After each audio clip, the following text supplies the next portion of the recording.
What do you do when your engagement rates are dropping? This video is going to teach you how to cope with bad engagement across your socials. I'm Gina. I'm a marketing director from South London.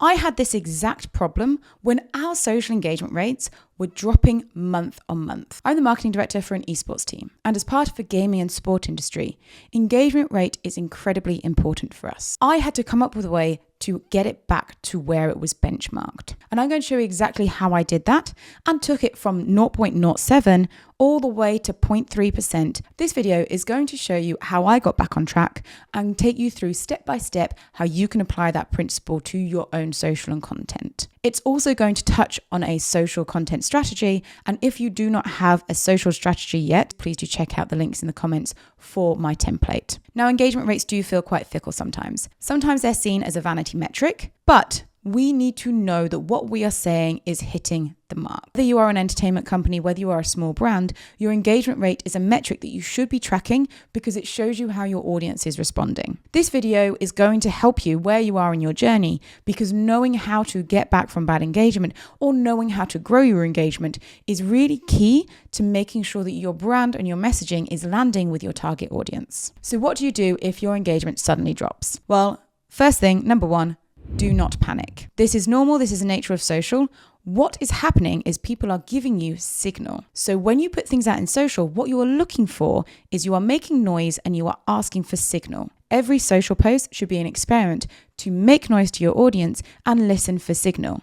So bad engagement is a signal that you need to act upon. It does not mean your brand is broken. It means your social is working because you are making noise, listening for signal. And that signal is what you need. Do not shy away from this signal. Take this signal and act upon it in order to grow your brand. So first things first, do not panic, talk to your team. Do not make any knee-jerk reactions. Do not shy away from it.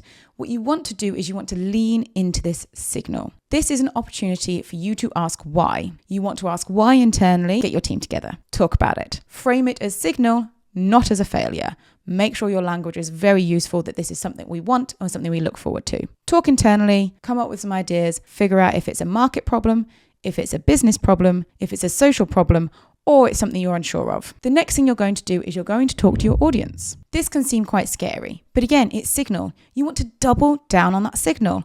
A lot of brands will ignore it, shy away from it, wait for it to pass. But the best marketing in the world doubles down on what's failing and asks why. You want to ask why because you either want to never do it again or find what that catalyst is and make sure that it's something that you learn from. So you want to ask why. Ask your audience. Send out a quick survey. Ask people on social for a quick poll. Ask people to do a Q&A on your stories. Get that direct feedback straight from your audience. You have to remember that engagement rate is a metric of how well people are taking things.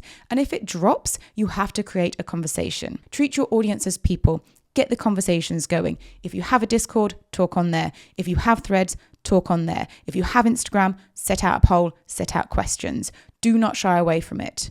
You want to make sure you are deep diving into what this signal is telling you. So you've not panicked, you've spoken to your team, you've spoken to your audience, but what now? Get to the root of your learnings. From all of this research and all of this talking, you will have identified what you need to learn from this signal. Is there something different of what you've done? Have you broken your brand promise? Have you put something out that doesn't fit with the rest of your branding so you're losing that trust? In my example, what had happened is that we had started talking about the EWC. Now, the EWC is the Esports World Cup, and it is sometimes quite contentious because it is based in Saudi. And without knowing it, people had had a reaction and not wanted to talk about it, discuss it, be engaged with it. This was a signal to us. Our huge drop in engagement was because we were posting about something that our audience didn't understand. This signal was heard loud and clear when I took what we were doing and where the drop had come, talked internally and talked to our audience. From this signal, I understood that nobody really understood why we were there, what we were doing, and they had very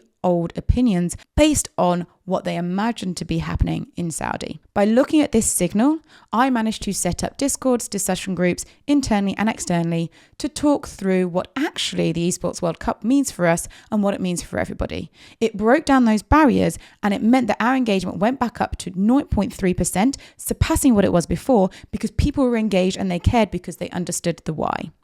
If I had just ignored this drop in engagement, I would have missed a huge opportunity to connect directly with my audience and to increase our engagement by getting people to understand why. When your engagement drops, it is a signal. It is something that gives you key data on what your audience want, need, and unearths opportunity for growth. So when your engagement drops, say thank you, because you are receiving signal. Marketing is all about making noise and listening for that signal, and drops in engagement rates are a huge signal that you can then focus in on and understand why it happened, take the key learnings from that, and actually grow. And a final little tip, engagement rates dropping are not the end of the world. I know we all targeted with them. I know we all care about them. I know it's a dopamine hit, but experimenting and putting noise out there to listen for signal and getting that drop in engagement is a good thing, and we should never shy away from it. We should experiment. We should do more. If you want to do more, I'm also going to teach you how to do A/B testing, because it is so important to make sure that you are changing things up and talking to your audience properly. Hope you find that helpful. Please do subscribe. I'll speak to you next week.